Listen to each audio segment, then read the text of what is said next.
নমস্কার। খবরের অন্তরালের খবর নিয়ে ক্যালকাটা ডায়ালগস থেকে মনোজ দাস। বাংলাদেশের পোশাক ও বস্ত্র শিল্প নিয়ে আজ কিছু আলোচনা করব। আপনারা জানেন যে 1 ফেব্রুয়ারি থেকে কারখানা বন্ধের ঘোষণা দিয়েছে বাংলাদেশ টেক্সটাইল মিলস অ্যাসোসিয়েশন বা বিটিএমএ। এই ঘোষণাটি কোনো সাধারণ লকডাউন নয়, বরং শিল্পের গভীরে ব্যাপক সংকট এবং অমীমাংসিত কিছু দাবির ফল। ইউনূস সরকার এই ঘোষণাকে আদৌ গুরুত্ব দিয়ে দেখছে এমন কোনো খবর নেই। এর অর্থ সরকার বিষয়টি আদৌ আমল দিচ্ছে না। অথচ এই ঘোষণা অনুযায়ী কারখানাগুলো বন্ধ হলে বাংলাদেশ কোন অন্ধকারে গিয়ে পড়বে তা একটি পরিসংখ্যানের দিকে তাকালেই স্পষ্ট হয়। টেক্সটাইল ও পোশাক খাতে সরাসরি 25 থেকে 40 লাখ মানুষ কাজ করে, যার 60%ই নারী, এবং পরোক্ষভাবে এর সঙ্গে জড়িত প্রায় 1 কোটি মানুষ। কারখানা বন্ধ হলে এই বিশাল শ্রমিক গোষ্ঠী বেকার বা বেতনহীন হয়ে পড়তে পারে। দ্বিতীয়ত, মুখ থুবড়ে পড়বে বাংলাদেশের অর্থনীতি। পোশাক খাত মানে রেডিমেড পোশাক খাতে বাংলাদেশের রপ্তানি আয়ের প্রায় 85% যোগান দেয় এই পোশাক শিল্প। এই ঘোষণা কার্যকর হলে অর্থনীতির ওপর ভয়াবহ প্রভাব পড়তে পারে। রপ্তানি ব্যাহত হবে, নিটওয়্যার ও তৈরি পোশাকের সাপ্লাই চেন ভেঙে পড়বে। সময় মতো পণ্য সরবরাহ করতে না পারলে বিদেশি ক্রেতারা ভিয়েতনাম বা ভারতের মতো বিকল্প বাজারে চলে যাবে। ব্যাংকিং খাত ঝুঁকিতে পড়বে ও দেউলিয়া হয়ে পড়বে ব্যাংকগুলো, কারণ টেক্সটাইল মিলগুলো বন্ধ হলে বড় অঙ্কের ব্যাংক ঋণ খেলাপি হওয়ার ঝুঁকি বাড়বে, যা দেশের পুরো আর্থিক খাতের ওপর নেতিবাচক প্রভাব ফেলতে বাধ্য। এছাড়া বৈদেশিক মুদ্রার রিজার্ভ থাকবে না। রপ্তানি আয় কমে গেলে ডলারের বাজারে নতুন করে সংকট তৈরি হবে। তখন বিদেশ থেকে যে এনার্জি পারচেজ করতে হয়, ডিজেল, পেট্রোল, বিদ্যুৎ এবং অন্যান্য, তারা এই সমস্ত জিনিসগুলো ভারতে এই বাংলাদেশে আমদানি হতে পারবে না। তাহলে ফেব্রুয়ারি 2026 থেকে যদি পোশাক ও টেক্সটাইল খাতের এই শাটডাউন বা ধর্মঘট দীর্ঘায়িত হয়, তবে বাংলাদেশের জিডিপির ওপরে তার আঘাত আসবে। জিডিপি প্রবৃদ্ধিতে ভয়াবহ ধস নামার আশঙ্কা রয়েছে। অর্থনীতিবিদ এবং শিল্প সংশ্লিষ্ট বিশ্লেষকদের বিশ্লেষণ অনুযায়ী জিডিপি প্রবৃদ্ধির হার 2% নেমে আসতে পারে। কত বললাম? 2%। মানে সেটা একটা ভয়াবহ অবস্থা। শেখ হাসিনার আমলে বাংলাদেশের জিডিপির সর্বোচ্চ প্রবৃদ্ধি ছিল সম্ভবত 2018-19-এ। সেই সময় এটা ছিল 8.15%। 2024-এ তার পতনের সময় জিডিপি ছিল প্রায় 7%, 6.9-এর কাছাকাছি। বর্তমানে বাংলাদেশের জিডিপি প্রবৃদ্ধি কোথায় নেমে এসেছে জানেন? 3.9%। যেহেতু পোশাক শিল্প এবং এর সংশ্লিষ্ট খাতগুলো সরাসরি জিডিপির প্রায় 13% নিয়ন্ত্রণ করে, তাই এই খাতে উৎপাদন বন্ধ হয়ে গেলে জিডিপির হার আরও নেমে 1.5 থেকে 2% কমে গিয়ে 2%-এ নেমে আসতে বাধ্য। শিল্প খাতের প্রবৃদ্ধি দেখা যাক, যা হাসিনার আমলে ছিল 10%। ইতিমধ্যে ইউনূসের আমলে সেটা নেমে 1.4%-এ নেমে এসেছে। শাটডাউন চললে এটা আরও নেমে নেগেটিভ হয়ে যাবে। তৃতীয়ত, ধরুন পোশাক খাতের ওপর ভিত্তি করে বাংলাদেশের বৈদেশিক রিজার্ভ টিকে আছে। শাটডাউন কার্যকর হলে প্রতি মাসে প্রায় 3 থেকে $3.5 বিলিয়ন মূল্যের রপ্তানি আয় এটা ক্ষতিগ্রস্ত হবে, মানে বন্ধ হবে। রপ্তানি ডলার না এলে কেন্দ্রীয় ব্যাংকের রিজার্ভ দ্রুত খালি হয়ে যাবে, রেমিট্যান্সের ওপরে আর কত চলবে, যার ফলে জ্বালানি ও খাদ্য আমদানির ক্ষমতাও হারিয়ে ফেলবে দেশ। এবং এর ফলটা কি? দেশের যে চলা, সেই চলার চাকা পুরো থেমে যাবে। টেক্সটাইল মিলগুলো বন্ধ থাকলে তারা ব্যাংকের ঋণ শোধ করতে পারবে না, এটা তো জানা কথাই। বর্তমানে ব্যাংকিং খাতে খেলাপি ঋণ অর্থাৎ নন পারফর্মিং অ্যাসেট, যে অ্যাসেট ফেরত আসছে না, সেই অ্যাসেটের হার কত জানেন? 35%। যা মানে এই উপমহাদেশ কেন পৃথিবীতে সব থেকে বেশি ঋণ খেলাপির দেশগুলোর অন্যতম এখন বাংলাদেশ। টেক্সটাইল খাতের 12 থেকে 15,000 কোটি টাকা ঋণ যদি খেলাপি হয়, তবে দেশের বেশ কিছু ব্যাংক দেউলিয়া হয়ে যাবে। এটা পুরো অর্থনীতিতে একটা চেন রিয়াকশান তৈরি করবে এবং জিডিপির প্রবৃদ্ধি পজিটিভ হওয়া তো দূরের কথা, দীর্ঘমেয়াদে নেগেটিভ করে দেবে। কারখানা বন্ধ হওয়া মানে প্রায় 25 থেকে 44 লাখ শ্রমিকের আয় বন্ধ হওয়া। কেন এই সংখ্যাটা 25 থেকে 44? তার কারণ হচ্ছে যে এখানে বেশ কিছু থাকেন পার্মানেন্ট এমপ্লয়ি, বেশ কিছু থাকেন সিজনাল বা তারা সাধারণভাবে অদক্ষ দক্ষ সব মিলিয়ে, এবং সেই শ্রমিকের আয় বন্ধ হয়ে যাবে। পরোক্ষে চাপ পড়বে 1 কোটি মানুষের ওপর। এই বিশাল জনগোষ্ঠীর ক্রয় ক্ষমতা যদি হারিয়ে যায়, তাহলে স্থানীয় বাজার সেগুলো ধসে পড়বে, আভ্যন্তরীণ চাহিদা কমে যাবে, জিডিপি প্রবৃদ্ধির চাকা পুরোপুরি থেমে যাবে। এই বিষয়টি প্রথমে দেখি, কেন এই হঠাৎ বন্ধ করার ঘোষণা? এটা কি নির্বাচনের আগে একটা চাপ দেওয়ার কৌশল? আমার মনে হয় সেটা একটা কারণ হতেই পারে, কিন্তু তার থেকে যেটা বড় কারণ, সেটা হচ্ছে মালিকদের এই কঠোর অবস্থানের পেছনে প্রধানত 3টে কারণ রয়েছে।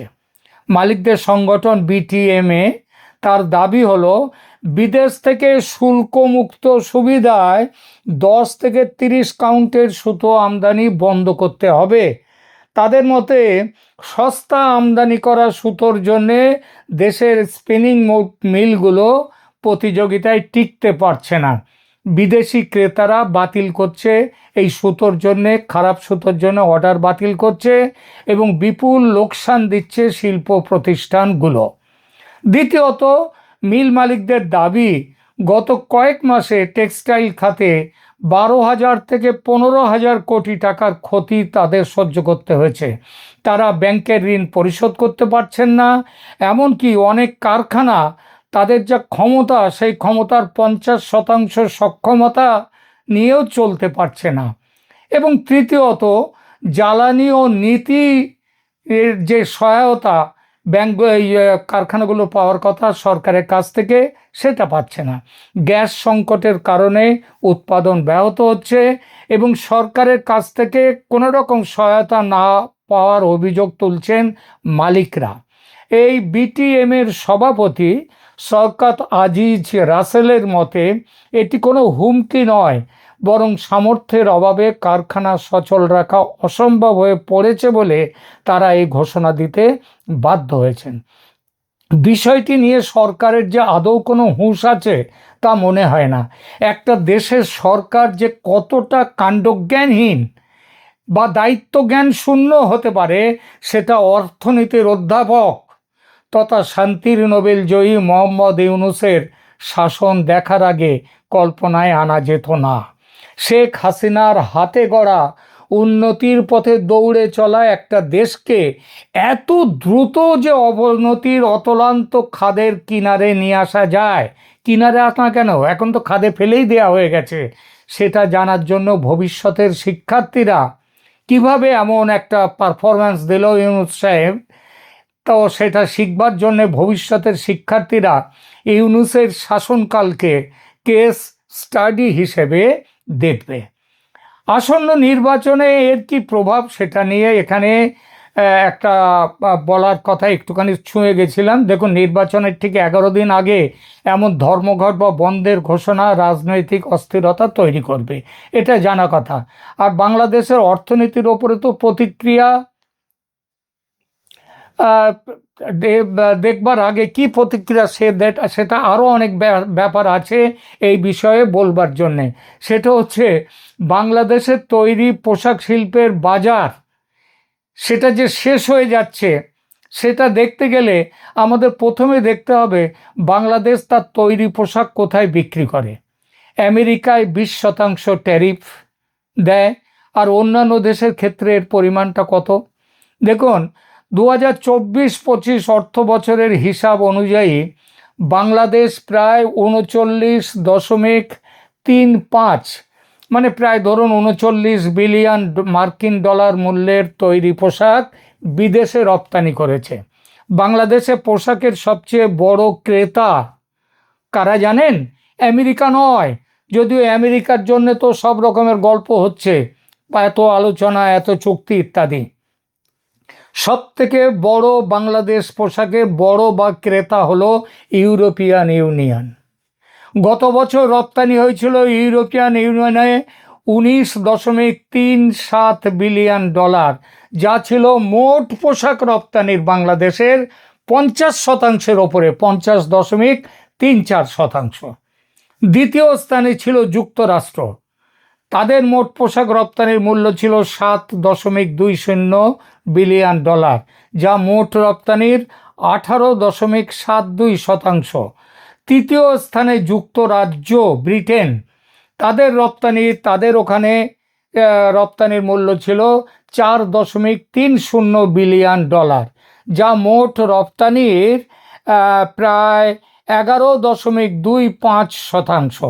এছাড়া আরও অপ্রচলিত বাজার কিছু আছে, যেমন তাদের মধ্যে রয়েছে কানাডা আছে, জাপান আছে, অস্ট্রেলিয়া আছে, ভারত, দক্ষিণ কোরিয়া। এরাও কিছু কিছু পরিমাণে কিনে থাকে বাংলাদেশ থেকে তৈরি পোশাক। আমেরিকার সঙ্গে শুল্ক হার নিয়ে ইউনূস সাহেব, খলিলুর রহমানদের বৈঠকের শেষ নেই। শুল্ক 37 থেকে 20% নামাতে প্রকাশ্য চুক্তি, গোপন চুক্তি করে দেশকে মোটামুটি বিক্রি করে দেয়া হয়েছে আমেরিকার কাছে, এটা আপনারা জানেন। সবচেয়ে বড় কথা, শুল্কের ব্যাপারে আসল পরিস্থিতি লুকিয়ে রাখা হচ্ছে। কীরকমভাবে জানেন?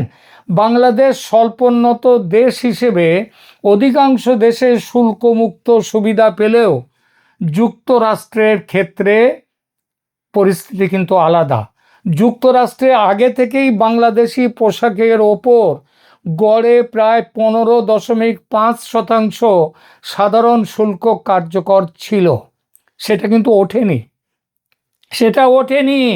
সম্প্রতি ট্রাম্প প্রশাসনের নতুন নীতি অনুযায়ী এর সাথে আরও 20% পাল্টা শুল্ক বা রেসিপ্রোকাল ট্যারিফ যুক্ত হয়েছে। তাহলে মোট শুল্ক কত দাঁড়ালো? বর্তমানে যুক্তরাষ্ট্রে পণ্য পাঠাতে মোট 35.5 থেকে 36.5% শুল্ক দিতে হচ্ছে। যদি একটু ব্যতিক্রম আছে, যদি কোনো পোশাকে অন্তত 20% আমেরিকার তুলো ব্যবহার করা হয়, তবে সেই পণ্যের ওপর এই বাড়তি 20% শুল্ক কার্যকর হবে না। বোঝা গেল? কিন্তু এত আলোচনা, চুক্তি ফুক্তি করে বাংলাদেশের ফায়দা কতটুকু হলো? একটু আগে যে পরিসংখ্যান দিলাম, সেখানে বোঝা গেল যে বাংলাদেশের তৈরি পোশাক রপ্তানির মাত্র 18% বা 7 বিলিয়ন ডলার যায় আমেরিকায়, অথচ তার প্রায় 3 গুণ 51% পোশাক রপ্তানি হয় ইউরোপীয় ইউনিয়নের দেশগুলোতে। প্রায় 12% পোশাক যায় ইংল্যান্ডে, ট্যারিফ সেখানে 0। কানাডা ও অস্ট্রেলিয়াতে বাংলাদেশি পোশাক যায়, সেখানে ট্যারিফ 0। এই সব দেশের বাজার ধরে রাখার জন্য ইউনূস সরকারের কোনো নজর আছে কি? দেখেছেন এ পর্যন্ত? না। আর এই নজর না থাকার পরিণাম কি হতে চলেছে, সেই প্রসঙ্গে এবার দুটো কথা বলি। দেখুন, ইউরোপীয় ইউনিয়ন এবং যুক্তরাজ্য, বাংলাদেশ, এই দেশগুলোতে এভরিথিং বাট আর্মস এই সুবিধের আওতায় বর্তমানে 0% শুল্কে পণ্য রপ্তানি করে। তবে 2026 সালে বাংলাদেশ এলডিসি থেকে উত্তরণ করবে উত্তরণ করলে এই সুবিধা সরাসরি আর থাকবে না। তখন জিএসপি প্লাস সুবিধার জন্য আবেদন করতে হবে এবং তার জন্য শুল্ক দিতে হবে। কানাডা ও অস্ট্রেলিয়ায় এই শুল্ক এখন বর্তমানে শুল্কমুক্ত, কোটামুক্ত প্রবেশ অধিকার আছে। কিন্তু এরপরে বাংলাদেশ যখন এলডিসি মানে লো ডেভেলপড কান্ট্রি থেকে ওপরে উঠবে, 2026 সালে বিশ্ব ব্যাংকের হিসাব অনুযায়ী বাংলাদেশের এলডিসি হওয়ার কথা, এটা শেখ হাসিনার আমলের হিসাব। তো সেই অনুযায়ী যে এলডিসির থেকে উপরে উঠবে, সাথে সাথেই তারা শুল্ক আরোপ করবে। যুক্তরাষ্ট্র শুধু বাংলাদেশের মানে বর্তমান যে চ্যালেঞ্জটা তার মানে হয়ে গেল, সেটা হচ্ছে আমেরিকায় শুল্ক বৃদ্ধি পাওয়ায় বাংলাদেশি পণ্যের দাম সেখানে বেড়ে যাচ্ছে। ফলে ক্রেতারা কম দামি বিকল্প খুঁজছে।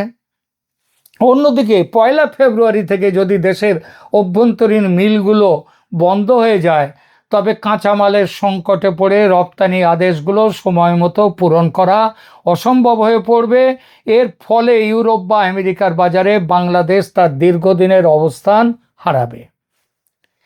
এলডিসি উত্তরণের পর মানে ভারত থেকে ইউরোপীয় ইউনিয়নে কত পরিমাণ তৈরি পোশাক, ভারত থেকে ইউরোপীয় ইউনিয়নে কত পরিমাণ তৈরি পোশাক রপ্তানি হয়েছে 2024-25 সালে, একটু ভারতের সাথে তুলনায় আসছি। কেন আসছি এরপরে বলছি। ভারতের ওপর ইউরোপীয় ইউনিয়নের এই শিল্পের ট্যারিফ কত?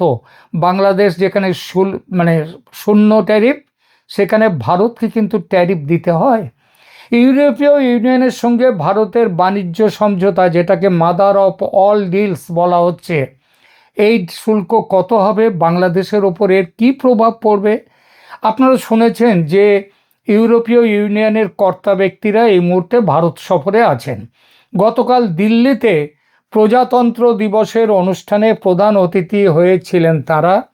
তাদের সঙ্গে ভারতের বাণিজ্য চুক্তি প্রায় সম্পূর্ণ। এই চুক্তিকে বলা হচ্ছে মাদার অফ অল ডিলস। এই চুক্তির মধ্যে আছে তৈরি পোশাক শিল্প। 2024-25 অর্থ বছরে ভারত থেকে ইউরোপীয় ইউনিয়নে তৈরি পোশাক রপ্তানি হয়েছিল প্রায় 6 বিলিয়ন মার্কিন ডলার।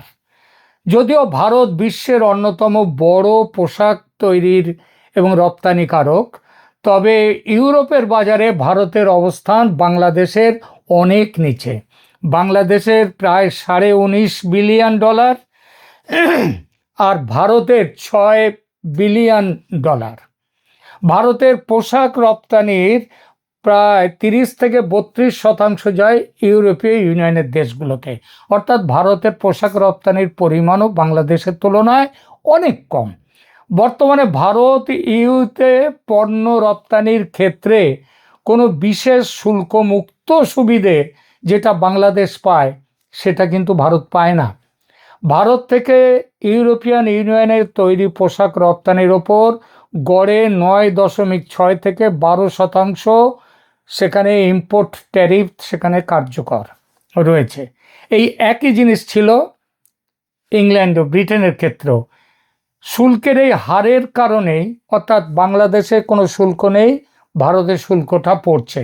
এই হারের জন্যেই, এই শুল্ক হারের জন্য ভারত বাংলাদেশের তুলনায় ইউরোপের বাজারে প্রতিযোগিতায় পিছিয়ে থাকে। কারণ ইউরোপে বাংলাদেশের পোশাক জিরো ট্যারিফ। কিন্তু ভারত এবং ইউরোপীয় ইউনিয়ন বর্তমানে একটি ব্যাপক ভিত্তিক মুক্ত বাণিজ্য চুক্তি বা ফ্রি ট্রেড এগ্রিমেন্ট সই করতে চলেছে, যেটা ইংল্যান্ডের সাথে, ব্রিটেনের সাথে আগেই করে ফেলেছে ভারত। ইউরোপীয় ইউনিয়নের সঙ্গে এই চুক্তিটি স্বাক্ষরিত এবং কার্যকর হলে ভারতের তৈরি পোশাকের ওপর আরোপিত বর্তমান প্রায় 9.6 থেকে 12% শুল্ক কমে গিয়ে চলে গিয়ে 0% নেমে আসবে। আর এটি কার্যকর হলে ভারত ইউরোপের বাজারে শুল্কমুক্ত প্রবেশাধিকার পাবে, যা তাদের রপ্তানি সক্ষমতা বাড়িয়ে দেবে বহুগুণ। ভারতের এই বাণিজ্য চুক্তি বাংলাদেশের জন্য একটা বড় দুশ্চিন্তার কারণ ভারত শূন্য শুল্কের আওতায়। তবে এর চেয়ে বড় ভয়ঙ্কর আরও একটা কারণ আছে। বাংলাদেশ বর্তমানে ওই যে বললাম একটু আগে এলডিসি বা লো ডেভেলপড কান্ট্রি হিসেবে এই শূন্য শুল্কের সুবিধা পায় ইউরোপ এবং পৃথিবীর অন্য অনেক দেশে। ভারতে যদি একই সুবিধে পেয়ে যায় ইউরোপীয় ইউনিয়নে, তবে ভারতের বিশাল কাঁচামাল, তুলো ও সুতো এবং সস্তা বিদ্যুৎ সুবিধের কারণে তারা বাংলাদেশের বাজার দখল করে নেবে। বোঝা গেল? এটা ছাড়াও 2026 সালে বাংলাদেশ এলডিসি থেকে এক ধাপ ওপরে উঠবে, যে কথাটা একটু আগে বললাম। তখন বাংলাদেশের জন্য এই শূন্য শুল্কের সুবিধা আর থাকবে না। ঠিক একই সময়ে ভারত যদি ফ্রি ট্রেড এগ্রিমেন্টের মাধ্যমে শূন্য শুল্ক সুবিধা পেয়ে যায়, তখন বাংলাদেশি পণ্যের ওপর শুল্ক চাপবে। তখন এক বিশাল অসম প্রতিযোগিতার মুখে পড়বে বাংলাদেশ। ইউরোপীয় ক্রেতারা তখন বাংলাদেশ থেকে অর্ডার বাদ দিয়ে ভারতের দিকে ঝুঁকে পড়বে, কারণ ভারতের অভ্যন্তরীণ সুতো, কাপড়ের সাপ্লাই চেইন, বিদ্যুৎ অনেক বেশি তাদের শক্তিশালী, সহজলভ্য। ভারত মূলত কটন ভিত্তিক পোশাকে শক্তিশালী, বাংলাদেশও তাই, তারাও কটন ভিত্তিক। ফলে সরাসরি বাজার দখলের লড়াইতে বাংলাদেশ পেছনে চলে যাবে। মোহাম্মদ ইউনূসের মাথায় কি এসব চিন্তা আছে? এক কথায় উত্তর নেই। তিনি গদি রাখতে ব্যস্ত। যদি তার মাথায় থাকতো এইসব চিন্তা, তাহলে ইউরোপিয়ান ইউনিয়নের সাথে আলোচনায় বসতেন, অন্যান্য দেশের সাথে আলোচনায় বসতেন। কিন্তু তিনি তো বললাম গদি রাখার জন্য ব্যস্ত। তিনি তার জন্য কোথায় কি কলকাঠি নাড়া যায়, কোথায় কি জালিয়াতি করা যায়, এইসব চিন্তা ভাবনা এই নিয়ে। এই দেখুন না, তার যে পদমর্যাদায় তিনি দেশের প্রধানমন্ত্রীর জায়গায়, পদমর্যাদার দিক দিয়ে সে দখলদার হন আর যাই হন, পদমর্যাদায় প্রধানমন্ত্রী, তিনি গতকাল ছুটে গিয়েছিলেন সেনা ভবনে। সেখানে সেনা কোন জায়গায় কি রাখবে, সেনা মজুত করবে নির্বাচনের জন্য, কিভাবে ডিপ্লয় করবে, সেই ব্যাপারে তিনি গিয়েছেন কথা বলতে।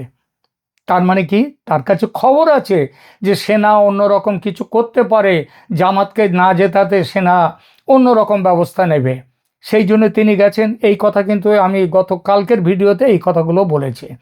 তিনি যদি দেশের কথা ভাবতেন মোহাম্মদ ইউনূস, তবে গদি বাঁচাবার জন্য আমেরিকাকে তেল না দিয়ে ইউরোপীয় ইউনিয়নের সঙ্গে আলোচনায় বসতেন, কানাডার সঙ্গে বসতেন, ইংল্যান্ডের সঙ্গে বসতেন, মানে গ্রেট ব্রিটেনের সাথে, অস্ট্রেলিয়ার সাথে বসতেন।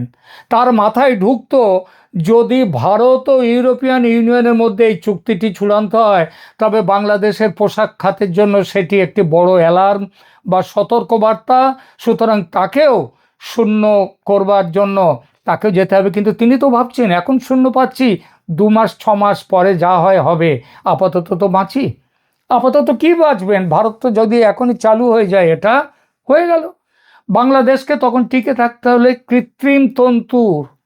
কৃত্রিম তন্তু মানে ম্যানমেড ফাইবারের ওপরে পোশাক তৈরিতে মনোযোগ দিতে হবে, এবং ইউরোপের সাথে নিজস্ব কোনো বাণিজ্য চুক্তির পথে হাঁটতে হবে।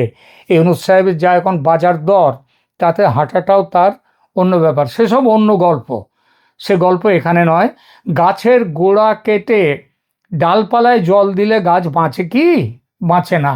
মহান অর্থনীতিবিদ, শান্তির নোবেল জয়ী ইউনূস এই সহজ সত্য যে জানেন না তা নয়, কিন্তু এখন তিনি গাছের গোড়া কাটতে ব্যস্ত। কারণ প্রবল স্বার্থ চেতনা ও লোভ যখন সব সীমা অতিক্রম করে, তখন দেশ বলে আর কিছু থাকে না কারো কাছে। আক্ষেপ একটাই, শেখ হাসিনার যত্নে তৈরি শিল্পমুখী বাংলাদেশের উত্তরণের সব স্বপ্ন এভাবে শেষ হয়ে যাচ্ছে। তার সাজানো বাগান এভাবে অকালে শুকিয়ে যাচ্ছে। এটাই আক্ষেপ। আপাতত এখানেই থামছি। ধন্যবাদ।